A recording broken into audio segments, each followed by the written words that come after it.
ఓం శ్రీ సాయిరామ్. తెంబే స్వామి, వీరినే వాసుదేవానంద సరస్వతి అంటారు.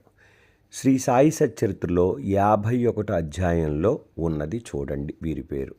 శ్రీ వాసుదేవానంద సరస్వతి మహారాష్ట్రలో మాల్గాం అనే గ్రామంలో రమేష్ భట్టు రమాబాయి అనే దంపతులకి 1854లో జన్మించారు.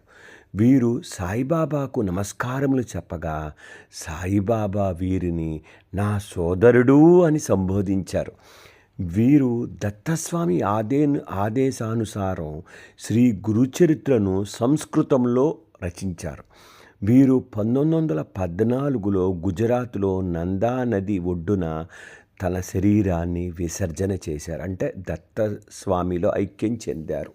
వీరిని తప్పకుండా తెంబే స్వామిగా మనందరం గుర్తుపెట్టుకోవాలి.